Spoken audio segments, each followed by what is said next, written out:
I believe that people can change. I truly do. Obviously, she has not at all, and she's gonna have to deal with the repercussions of that.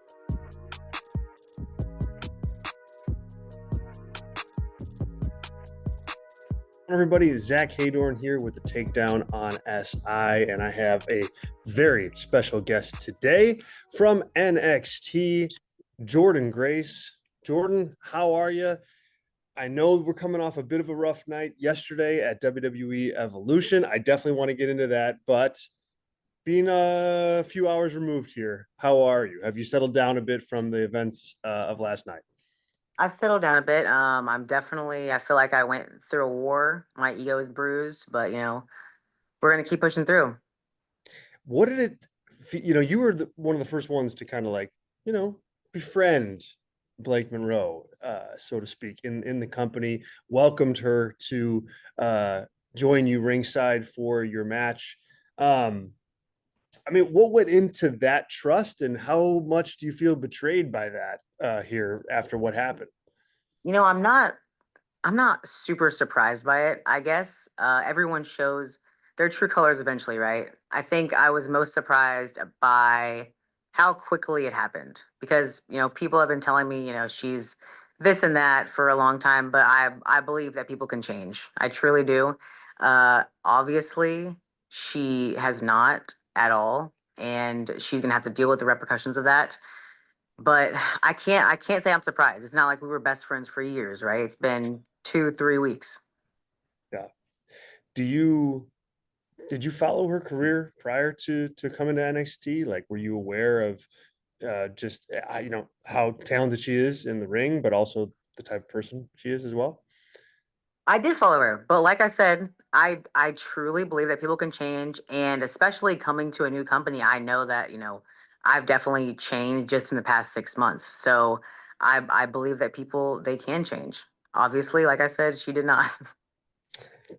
So let's get into that a little bit. What is the biggest takeaway that you've had since joining NXT officially? Because you were in TNA and you were crossing over and you had matches in NXT and appearances for WWE, but now that you are a official member of the NXT roster, how how do you feel compared to when you were working for other companies? Um, I was used to being on top all the time. I was used to, being quote unquote like the face of the company, right? But at NXT, there's incredible women everywhere you look, right? So it's a little bit harder to stand out. But the one thing that I always go back on is I just want to be the best wrestler in the ring. No matter what, I want to have the best match on the show, and I always go back to that, and it's never failed me. What about the schedule? Like, is your schedule different now that you have access to the performance center and you're working with some of the, Shawn Michaels and other big, big legends? Like, how, does that compare to when you're kind of just out there, on your own doing your thing? The good thing about TNA was the schedule. Like I absolutely loved taping every 2 weeks. Mhm. And then there were, the holiday season we would tape like multiple shows. So sometimes I would have 6 weeks off at a time, which was Wow. just ridiculous, right? Like the best Yeah. schedule ever. Here, it's definitely a lot. I fly back and forth to Orlando between Atlanta and Orlando every single week. And then if there's a travel show, obviously it's like even more hectic. But I usually travel like between on Sunday I'll land in Orlando, and then Wednesday or Thursday I'll fly back to Atlanta. So it's just kind of back and forth. And then, uh, yeah, again, keep going a little bit on that, and just what's it like working with Shawn Michaels on a day-to-day basis? I mean, is he somebody that you can bend his ear whenever necessary, or do you feel like you're able to tap into that knowledge and that not just on a pro wrestling level, but like a WWE pro wrestling level? Can you tap him for insight, advice, things like that? Yeah, I think Sean he's always gotten it. He still gets it. So if you ask him something, he's gonna tell you exactly what he thinks no matter what. Like you can pretty much ask him anything. You can go to him and talk to him about any ideas you have. Like if you have a question about, some of the decisions, you can ask about that and he'll be honest with you and tell you. But he's honestly like one people that I think anybody in the company, anybody at NXT can go to and be completely open and transparent with. Hmm. Interesting. When you were making your decision on like what to do after TNA, you had such an amazing run there, as you said, on top for most of your time and champion, and not just that, but just memorable matches and kind of like a pivot point for TNA as well, with you at the top. Like, how do you prioritize where to go next based on like what you want in your career? Like, was it always WWE and NXT? Is it just, hey, I'm a free agent and I'm gonna make as much money as I can, or is it the schedule? Like, I'm just trying to just understand like how you weighed your options, because I'm sure you had more than one.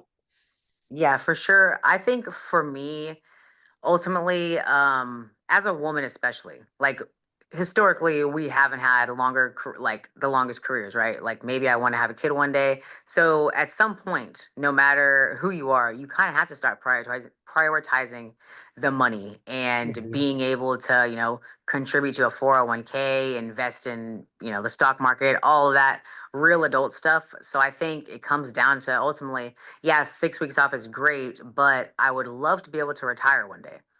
Right, right, okay.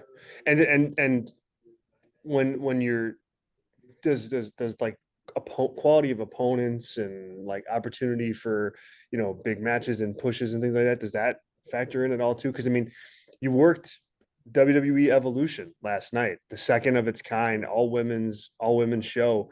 That's got to be a pretty big deal, and I don't know, a feather in your cap or like a notch on your belt, as something to do in your career. Yeah, absolutely. And obviously, I didn't know I was going to be doing that when I signed. I don't even think the show was announced that Oh, time. So I think that these are all just, added bonuses on top of already being here. well, another bonus is your inclusion in 2K. So talk about the video game, talk about just I mean what what it's like to get that as a talent, as somebody who grew up playing wrestling video games. I can only imagine what it would be like to you know play one that you're in. Yeah, so I didn't even know that I was going to be in it. Like I thought that I just signed like too close to the release date and that they didn't have time to scan me and everything. So when they announced me, I think I saw it on Twitter for the first time. I saw the Oh wow. banner and I was like, "Oh, that's so freaking cool." Like being in WWE is always, the goal, right? But then within WWE, there's little milestones and goals that you get to, like, obviously Mania, all that stuff. And then 2K is one of those things that I feel like wrestlers, they could be, especially in NXT, they could be in NXT for years and they might not ever get to be a character. Right. And being a downloadable character in this pack specifically with like New Jack, Bull Nakano, KSI as the prime bottle, like that, and Penta, that's all incredible to me. Yeah, have you played a match as yourself yet? No, I haven't even seen it yet. I'll be Okay. seeing it very soon. Very good. Very good. Cool. Well, I have one last question for you. And what can your fans expect in terms of a form of retribution on Blake Monroe this week or in the future on NXT? I've been known in my career to be absolutely ruthless in the ring. And a lot of those times, that person that I'm across the ring with hasn't screwed me over at all. So all I have to ask the fans is, what do you think I'm going to do to someone who stabbed me in the back like Blake Monroe did? I think your fans know the answer to that question. I think they do too. I think they do. I think they really do. Jordynne Grace, thank you so much for your time. Congrats on your success. Congrats on the appearance at Evolution. That's so cool. And then, of course, the video game. Hopefully, we can do this again soon. But thank you. I appreciate it. Thank you so much. I appreciate your time.